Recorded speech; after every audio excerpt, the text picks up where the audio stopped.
Le Christ est ressuscité. Le Christ est ressuscité. Le Christ est ressuscité. Amen. Alléluia. Merci Seigneur. Aujourd'hui, le message est tout simple.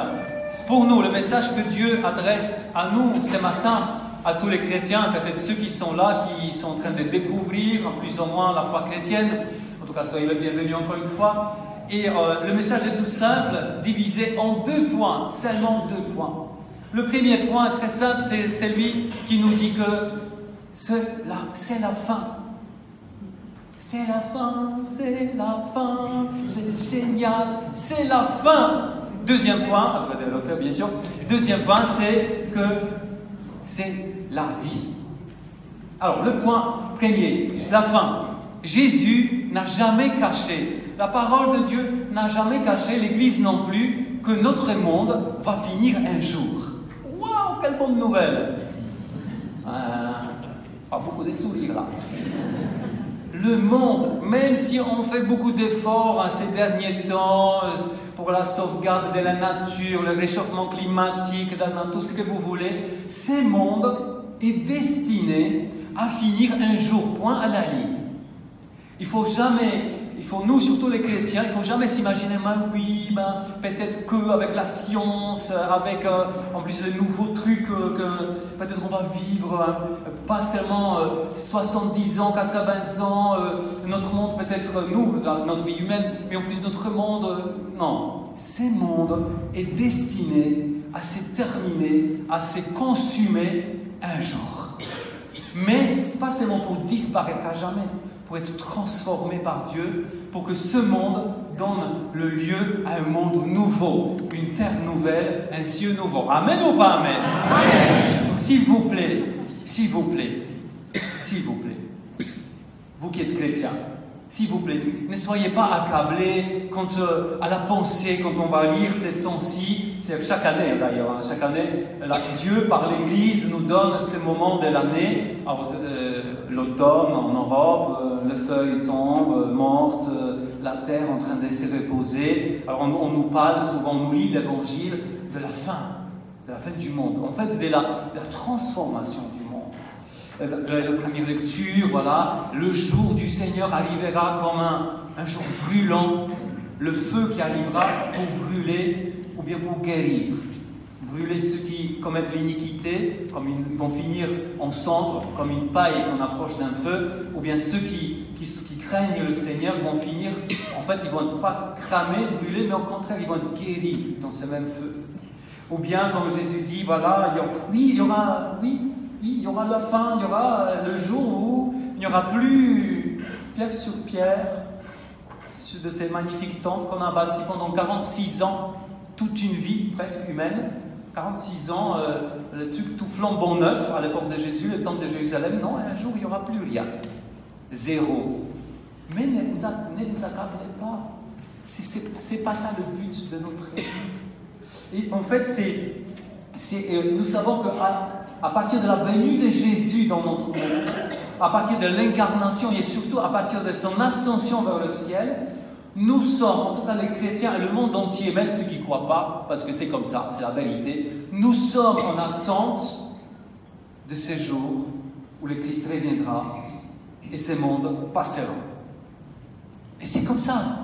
Et c'est une très très bonne nouvelle. Et c'est pourquoi tous les chrétiens, en tout cas des vrais chrétiens, j'espère que j'ai beaucoup de vrais chrétiens devant moi, de vrais chrétiens ne sont pas accablés, au contraire, ils sont là pour hâter la venue du Seigneur. Seigneur, que ça vienne, que ça se passe maintenant.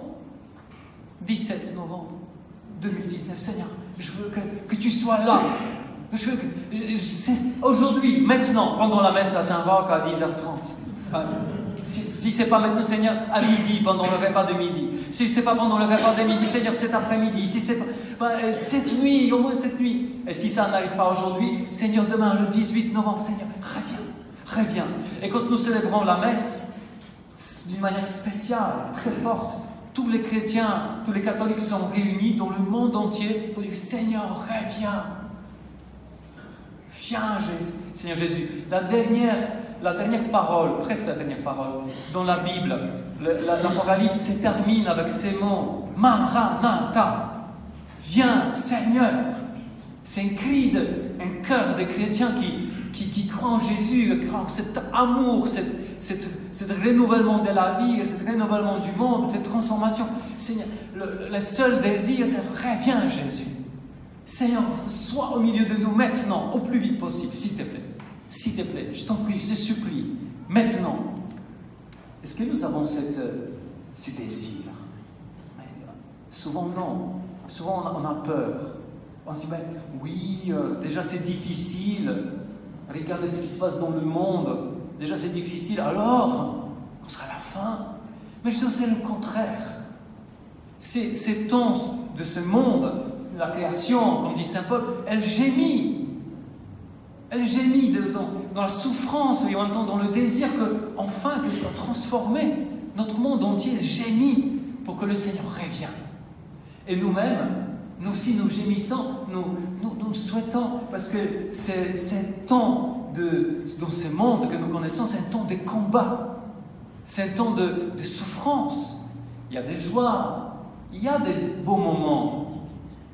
La famille, quand elle marche bien, c'est super, les enfants, les petits-enfants, parfois le travail, parfois des choses. Il y a des belles choses, mais tout ce qui nous attend, c'est rien en comparaison de ce que nous vivons maintenant. C'est pour ça, tous les chrétiens, des vrais chrétiens, quand ils comprennent qu'ils sont des chrétiens, qui savent ce que Dieu promet, ils ont un seul désir. Viens, Seigneur Jésus. Viens. Parce que ce que nous attend, ça va être beaucoup mieux. Et le catéchisme, alors je vous fais vraiment une page de publicité, mieux que toutes les publicités à la télé. Vraiment, une page de publicité pour les catéchismes de l'Église catholique. C'est trop beau. Je suis allé hier soir, je suis là pour je me dis, bon Seigneur, parle-moi un peu ce que tu dis à travers ton Église sur la fin. Alors vous prenez le catéchisme de l'Église catholique, c'est génial, il est bien fait. Vous allez à la fin, vraiment à la fin, et il y a vous savez, il y a un index par mot. Donc là, j'ai pris le mot, je me dis, comment je vais le chercher?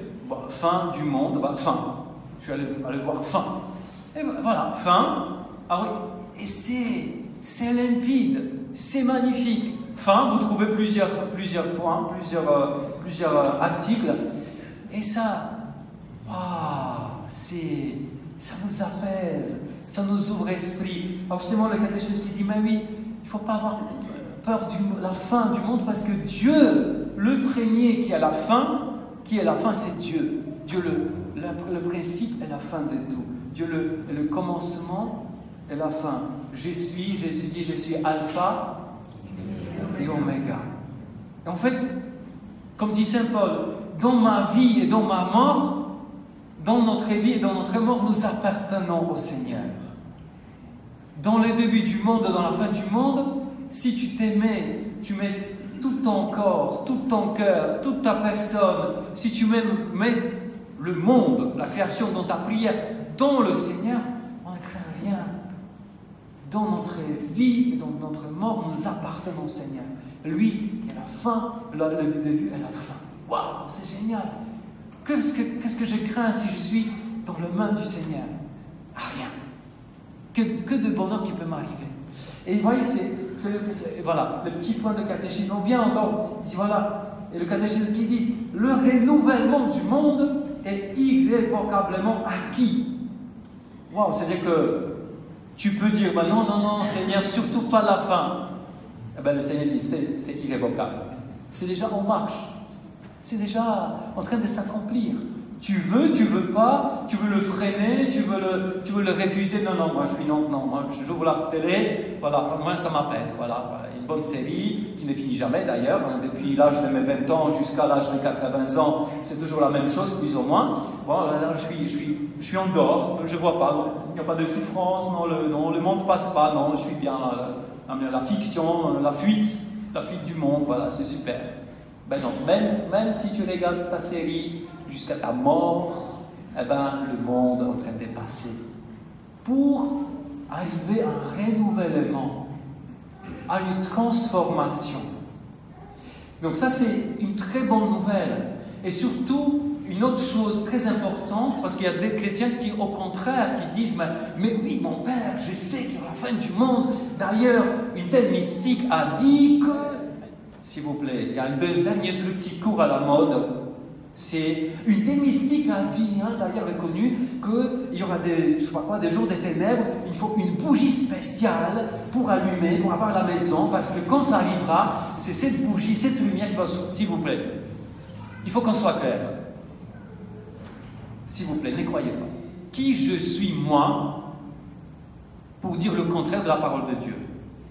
Jésus dit, on va vous dire, il est là, je suis là, il est là, il est là. Ne courez pas derrière. On va vous dire, ça y est, c'est dans 3 jours, ça y est, c'est dans 1 mois. Jésus dit, arrêtez ça. Jésus dit, le moment est tout, quand on vous dit, le moment est tout proche, ne marchez pas derrière eux.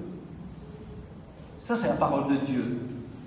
Mais quand on ne connaît pas la parole de Dieu, on est tout ouvert à des gens qui se prennent pour des grands mystiques. Quand les disciples demandent Jésus qui doit monter au ciel, après sa résurrection, avant la Pentecôte, c'est le début des actes des apôtres, la parole de Dieu encore une fois, quand les disciples Jésus dit voilà, je vais vous envoyer la promesse du Père, l'Esprit Saint, qui nanana. Les disciples, un peu qui ne comprennent pas tout, ils disent Jésus, alors c'est pour bientôt que tu vas instaurer le royaume d'Israël, c'est-à-dire le royaume messianique, c'est-à-dire l'accomplissement, enfin la fin du monde, d'une certaine manière.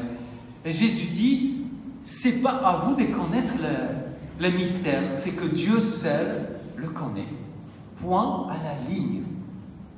Et quand il y a des chrétiens qui croient à des choses, je ne vais pas dire des gros mots, voilà, des choses tout simplement bêtes, des légendes, des visions, on est de plus à plaindre de tous. Parce qu'on se laisse porter par des histoires. Ce qui m'intéresse moi, ce qui nous intéresse vraiment, c'est la parole de Dieu. Si Jésus lui-même, le Fils de Dieu, a dit « Ne courez pas derrière eux », moi je préfère d'obéir à Jésus qu'un illuminé qui va nous dire « J'ai vu que la Vierge m'a parlé ». Mais si quelqu'un m'a dit ça, je dis écoutez, ça ne m'intéresse pas, vous pouvez aller. Donc, ne courons pas derrière ça. Par contre, attendons, prions pour que ce jour advienne. Ça oui, Seigneur, viens dans ta gloire. Parce que je sais que ça va être beaucoup mieux ce que je connais aujourd'hui. Deuxième point, ça c'est de la fin du monde. Mais aussi, Jésus dit, dans cet évangile est génial. Parce que Jésus d'abord parle de la fin du monde, mais après, au lieu de dire, il dit voilà, ne courez pas derrière eux, mais Jésus dit de faire quelque chose. Jésus dit de témoigner. Au lieu de courir, chercher des révélations, des trucs, ah oui, je sais que dans quelqu'un, Jésus dit, au lieu de faire ça, vous avez à témoigner. Vous avez témoigné de moi. C'est le moment de témoignage. Les derniers temps sont arrivés, parce que nous vivons dans les derniers temps, en attendant la révélation du Fils de Dieu à la fin du monde, mais pendant ces derniers temps, on a du boulot. Amen ou pas amen? Ah, ça c'est bon ça. Je ne dois pas être juste là avec la main croisée. Au contraire, nous sommes là avec Jésus à préparer sa venue. Parce que vous allez me dire, mais justement, mon père, moi je ne prie pas pour hâter la venue de Jésus, parce que moi je pense à ma famille. S'il revient maintenant, mes petits-enfants qui ne croient pas en lui, qu'est-ce qu'ils vont devenir les pauvres? Si mes voisins, si notre pays, oulala, mais ça va, est-ce que ça va être comme la paille ou ça va être la guérison, ils vont brûler ou ils vont être guéris comme dans la première lecture? Et parfois on a peur pour ça. Mais justement, Saint-Pierre, qui n'était pas dans la lecture aujourd'hui, Saint-Pierre nous a dit ça. Le Seigneur ne tardait pas à tenir sa promesse, c'est-à-dire de son retour. Alors que certains prétendent qu'il a du retard. Au contraire, il prend patience envers vous, car il ne veut pas en laisser quelques-uns se perdre, mais il veut que tous parviennent à la conversion. Donc si on voit pas. Le Seigneur veut que tous justement puissent connaître son amour. Mais pour cela, Jésus dit dans l'évangile d'aujourd'hui, il faut témoigner de lui. Alors comment je témoigne de lui? Par ma vie, par mes actions et par ma parole. L'action et la parole. L'action nous fait penser à un truc, un truc très simple. Pensons à cette journée mondiale que nous célébrons aujourd'hui, la journée mondiale de pauvres. Et Jésus a dit dans l'évangile, ce que vous faites au plus petit, c'est à moi que vous faites. Jésus n'a pas dit ce que vous faites aux plus pauvres parmi les chrétiens, parce qu'ils sont chrétiens, vous faites ça à moi. Non, Jésus s'est identifié à tout le plus pauvre du monde. Des athées qui sont très très pauvres, des autres religions, le plus pauvre. Pensons à cela, voilà le témoignage. Voilà, je ne pense pas que à ma vie, je ne pense pas que seulement à me faire un super plaisir à Noël qui approche. Qu'est-ce que Black Friday, ouais, il y a des promotions, attention, je me jette sur l'internet, je clique, acheter. Oui, c'est bien un petit cadeau de temps en temps, pourquoi pas, mais je pense. Le pape François a dit dans un message pour cette journée des pauvres, il a dit, regardez, nous vivons depuis un certain temps dans le monde une crise économique. Le pape François a dit, en même temps qu'on a cette crise, on a de plus en plus de gens riches qui s'enrichissent et de plus en plus de gens pauvres qui s'appauvrissent. Ça, c'est pas normal. Parce qu'une crise économique, ça devrait nous toucher notre cœur. C'est ben, Seigneur, il y a encore des gens qui vivent encore plus pauvrement que moi. Peut-être justement ceux qui étaient pauvres aujourd'hui sont carrément dans la misère. Seigneur, ouvre mon cœur. Jésus, montre-moi. Je peux aider, pas beaucoup, mais je peux aider un peu. Par mon temps, peut-être donner du temps pour visiter quelqu'un que je n'ai jamais visité, qui est seul. Peut-être un SDF, des SDF. Peut-être un peu de matériellement. Seigneur, ouvre mon cœur. Je veux être ta venue en faisant du bien à toi. Mais en même temps, à toi, mais en faisant aux autres, mais c'est à toi que je fais du bien. Et deuxième pour la parole. N'oublions jamais que le Seigneur nous a laissé un devoir de témoigner de lui par la parole. Alors moi j'imagine facilement, vous avez dit, mais oui, mon père, je ne suis pas mon père Pierre, ou mon père Robert, ou c'est Noémie, ou je ne sais pas qui sont envoyés l'autre bout du monde, qu'est-ce que je peux faire? Je suis juste dans ma famille. Eh bien, tu es dans ta famille. Si tu as participé à un truc magnifique, un truc, je ne sais pas, une prière qui t'a touché le cœur, tu as participé à une messe, pourquoi pas, au lieu de parler vous savez que parfois, quand on fait des repas en famille, on mange, je sais pas, super apéro, après on fait ceci, on fait cela, parce qu'on voulait bien accueillir la famille, mais c'est bien. Mais à peine le repas n'est pas encore terminé, on s'est dit, alors pour la prochaine fois, je vais vous faire, on s'est fait déjà tout un film, qu'est-ce qu'on va préparer comme un dinde farci, je sais pas quoi, quel truc. Au lieu de passer un moment pendant le repas, je dis, écoutez, je suis allé dans une telle église, je suis allé dans un tel truc, et là, j'ai vécu, c'était formidable, c'était ça m'a touché, je sais pas pourquoi, c'est Jésus. Je crois que Jésus vraiment existe. Je crois que Jésus est vraiment vivant, pas seulement mort, mais vraiment, il a ressuscité, je crois que parce que j'ai vécu un truc fort. Et un témoignage comme ça, simple, tranquille, on peut dire, il n'y a rien d'extraordinaire, rien de mystique, en même temps, ça peut toucher le cœur, ça peut donner envie. Et c'est pourquoi Saint Paul, quand à la fin de sa vie, il écrit cette deuxième lettre, c'était plus ou moins à la fin de sa vie, cette deuxième lettre aux Thessaloniciens, Saint Paul dit, nous, la façon qu'on a vécu parmi vous sur cette terre, ça vous devrait donner envie de nous imiter. Wow. C'est ça ma question à vous ce matin, à part la fin du monde. Est-ce que votre façon de vivre votre vie, là où vous êtes, ça donne aux autres de vous faire imiter? Wow. Parce qu'une vie véritable chrétienne, c'est celle-là. C'est pas on va pas produire de nouveaux chrétiens par force. comme autrefois. Oui, tu devrais venir à l'église, tu devrais te marier à l'église, sinon c'est l'enfer, sinon c'est ceci, sinon tu vas être... On va devenir, on va produire, on va susciter de nouveaux chrétiens en leur donnant envie de suivre Jésus. Et cette envie va naître par notre façon de vivre ici. Wow. Amen. Amen. Et que le Seigneur nous aide aujourd'hui pendant cette messe. Vraiment, prions les uns pour les autres, pour votre voisin de votre banc, là vous êtes, les uns pour les autres, prions pour nous-mêmes, pour que le Seigneur vraiment nous montre comment je peux être un peu plus fervent. Est-ce que c'est dans la prière personnelle?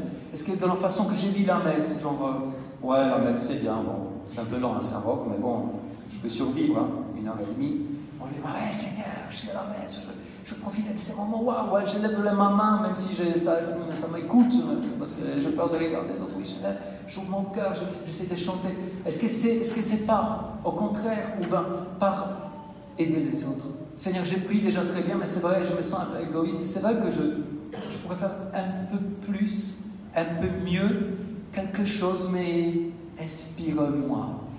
Montre-moi simplement, réveille mon cœur là où tu veux qu'il soit réveillé. Seigneur Jésus, merci pour ces dimanches. Merci pour cette rencontre avec toi. Tu es un Dieu vivant. Tu nous aimes tels que nous sommes. Mais tu ne veux pas nous laisser là où nous sommes. Tu veux que nous puissions aller en avant avec toi. Que notre vie soit encore plus transformée. Seigneur, envoie ton esprit de sainteté et l'esprit de vie. Là, il y a encore la mort en nous. Là, il y a encore la timidité en nous. Saint-Esprit, aide-nous de voir clairement. Ouvre les yeux, Saint-Esprit, les yeux de notre cœur, là où nous sommes maintenant. Et surtout, Saint-Esprit, inspire-nous. Montre-nous où tu veux que je progresse. Où tu veux mon changement. Où tu veux mon changement. Dans quel domaine. Quel point de ma vie. Amen.